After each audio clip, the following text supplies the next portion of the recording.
और अब बात अखिलेश यादव की उस सीख की जो अखिलेश यादव ने अपने हारने वाले उम्मीदवारों को दी है, क्योंकि अखिलेश यादव ने सुरक्षित सीट पर हारने वाले अपने उम्मीदवारों के साथ एक बैठक की।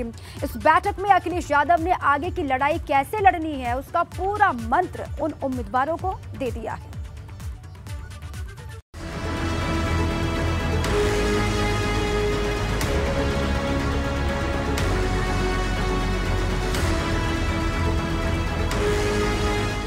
एक्शन में अखिलेश, हारने वाले विधायकों को संदेश।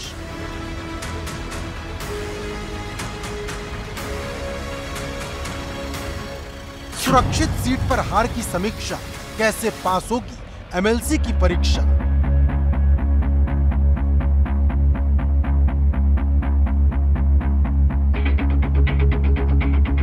जिंदगी की यही रीत है, हार के बाद जीत है। और अब अखिलेश यादव इसी लाइन को अपने जीवन का फलसफा बनाने में जुटे हैं, क्योंकि विधानसभा चुनाव में मिली हार के बाद अब अखिलेश उन सीटों की समीक्षा करने में जुट गए जहां पार्टी अच्छा करने के बाद भी हार गई। खास तौर पर अखिलेश की नजर यूपी की उन सुरक्षित सीटों पर है जहां समाजवादी पार्टी चुनाव हारी, क्योंकि गुरुवार को अखिलेश यादव ने सुरक्षित सीट पर चुनाव हारने वाले सभी उम्मीदवारों के साथ बैठक की।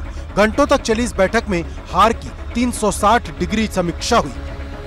इस बैठक में हार के पीछे की एक बड़ी वजह वोटर लिस्ट में बड़े पैमाने पर नाम कटना बताया गया। और अब इस लड़ाई को समाजवादी पार्टी कोर्ट तक ले जाने की तैयारी में है, क्योंकि अखिलेश यादव ने सभी उम्मीदवारों से कहा है कि वो वोटर लिस्ट से कटे नाम की शिकायत एसएसपी से करें, और अगर 10 दिनों तक संबंधित अधिकारियों पर मुकदमा दर्ज नहीं होता तो कोर्ट का दरवाजा खटखटाएं। गौरतलब है कि जब चुनाव के नतीजे आए थे, समाजवादी पार्टी ने खुले मंच से हर सीट पर वोटर लिस्ट से छेड़छाड़ के आरोप लगाए थे। विधानसभा चुनाव में मिली हार के बाद अखिलेश यादव ने अब हार के कारणों की समीक्षा करना शुरू कर दिया है। आज पार्टी कार्यालय पर अखिलेश यादव ने जो सुरक्षित सीटें हैं वहां जो लोग चुनाव लड़े थे उन उम्मीदवारों को बुलाया और उनके साथ बैठक की। तकरीबन 50 के आसपास ऐसे जो कैंडिडेट थे जो हार गए वो पार्टी कार्यालय पहुंचे थे। अखिलेश यादव ने उनसे बातचीत की, साफ तौर पर ये कहा कि अब आगे की जो रणनीति रहेगी समाजवादी पार्टी की, उसके तहत जिन लोगों के वोट काटे गए, जिन लोगों का नाम वोटर लिस्ट में नहीं था, ऐसे लोगों को साथ लेना है और फिर कोतवाली में जाना है, थाने पर जाना है, वहां एफआईआर दर्ज कराने के लिए रजिस्टर्ड डाक से भेजनी है चिट्ठी।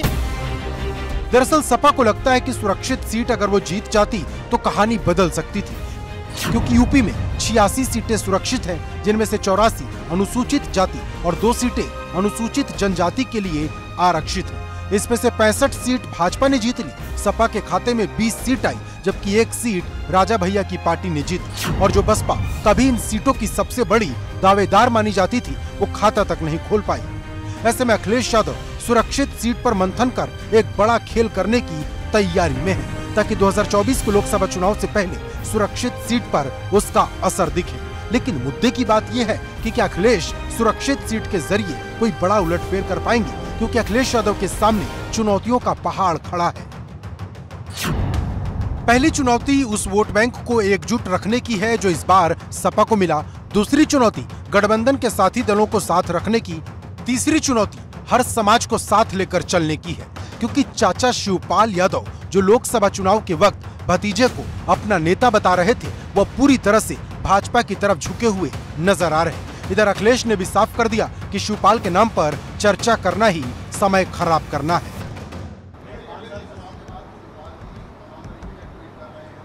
उन बातों के लिए आपको समय नहीं व्यर्थ करना चाहिए। उन बातों के लिए आपको समय नहीं व्यर्थ करना चाहिए। वैसे जानकारों की माने तो अखिलेश यादव ने अपने लिए टारगेट सेट कर लिया है, और ये बात अखिलेश ने उसी दिन साफ कर दी थी जब उन्होंने सांसद का पद छोड़कर विधायकी को तरजीह दी और संघर्ष के लिए नेता प्रतिपक्ष की कुर्सी को चुना। और अब नेता प्रतिपक्ष के तौर पर अखिलेश की पहली परीक्षा 9 अप्रैल को होने वाली है, जब उच्च सदन के लिए एक बार फिर सपा और भाजपा आमने सामने होंगी। लखनऊ से अनुभव शुक्ला के साथ ब्यूरो रिपोर्ट, एबीपी गंगा।